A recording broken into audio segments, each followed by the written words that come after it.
Alright everyone, Hawaiian Vlad the Impaler here. It's time to talk about Bernie Sanders actually, because as of yesterday something interesting happened. This was kind of as I predicted with the bitter ex-Clinton voters. There's already a Never Bernie movement. Now he hasn't even fully, I think, officially gotten into the race. Like, he hasn't announced yet physically, well, yes, I'm in. He hasn't, filed paperwork or anything like that to become a candidate.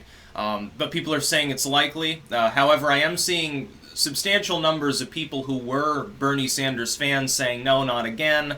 He's too old now, pointing out some of the deficiencies that he has that I pointed out. He lost before.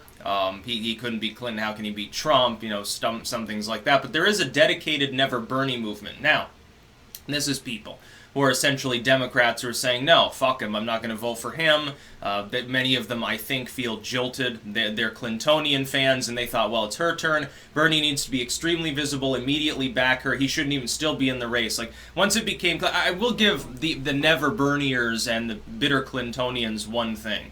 Sanders did stay in the race after it was clear that he had lost. He did do that. But, I mean, what would the alternative be?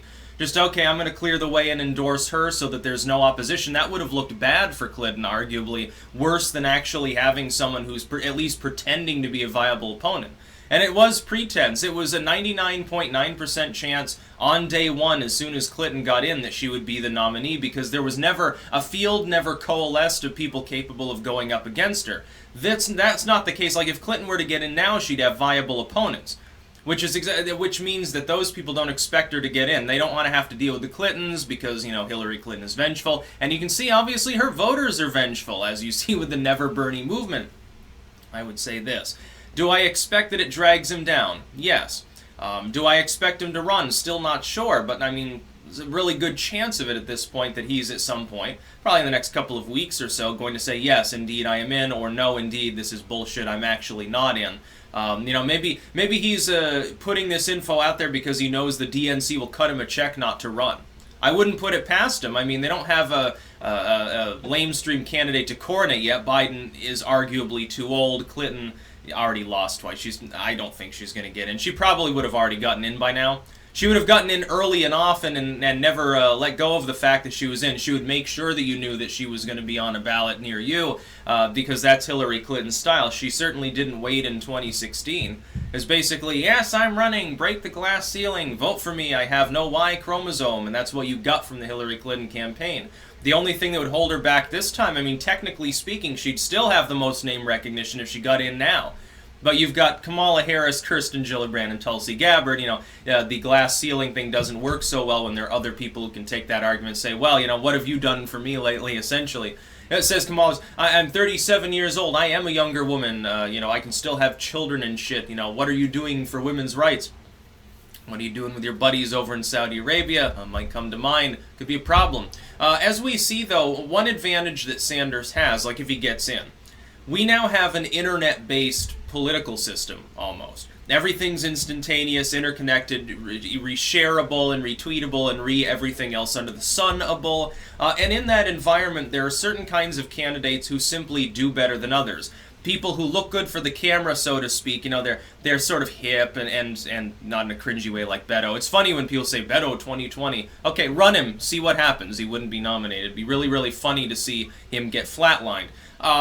People like Clinton, not so much, and then you have charismatic figures. Like Bernie Sanders is an old man, but he's a charismatic figurehead sort of figure. He has a lot of youth support because he rambles about free shit, and because people who don't have to pay anything in taxes, naturally they flock to messages like that. By the way, that's how republics die, is through things like Bernie Sanders. Oh, it's just a little bit of socialism, don't worry people. Well, then you get a little bit more when it doesn't work, and a little bit more. This is how bureaucracy bloats, this is how corruption occurs within government, and it can't work.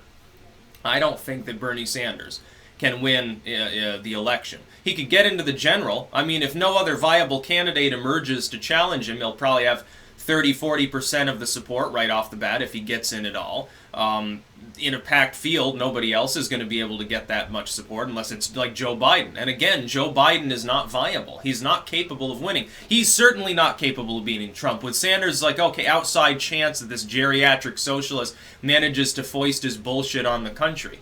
I think it'd be terrible. I think that it would, basically wreck the republic. If you think, well, Trump is divisive, oh, wait till you see Bernie Sanders in there.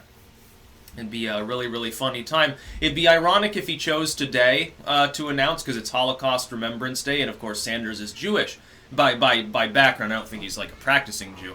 So it'd be interesting if he did it today. He gets extra support for it, like some rabbinical blessing or something. Maybe it's possible. By the way, that is something. There are a lot of people within the Democratic Party who don't seem to like Jewish people very much.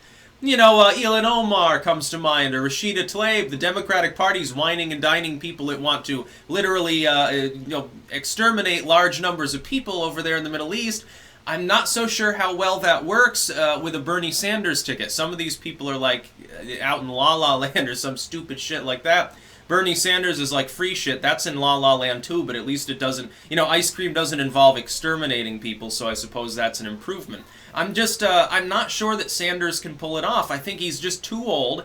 He's too white and male, for another thing, for today's Democratic Party. I mean, you look at it, they're obviously trying to be a bowl of M&Ms. I think his time is come and gone. The time for him to have run was 2008.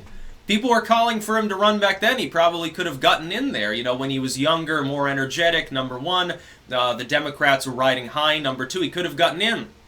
He probably would have beaten Clinton and Obama. Yeah, he probably would have, at that point, the things that are disadvantages, like the fact that he's white and male, weren't back then. It wouldn't have been a problem. He would have been the first Jewish president, which, he would have said, well, hey, Obama, stop pretending you're the only minority up on the stage, or something like that. You're really funny. No, I'm not sure about Bernie Sanders. And he's from this state, as a Vermonter. Again, he represents the will of the people here well, but you don't want to export that to a national thing. You don't want to make the U.S. like Vermont. People think it's all wonderful. Why don't you actually come and stay here a while? And I don't mean in a ski resort or Burlington. I mean go to small-town Vermont. You can see the poverty, the unemployment, and other problems. Unemployment tends to be lower, but we have a lot of low-end jobs that propped up, subsidized everything because of tourism bucks. He can't do that on a national scale. Not every location in the country can be a tourist enclave. It's just not the way that it's going to work. That's about all. Peace out.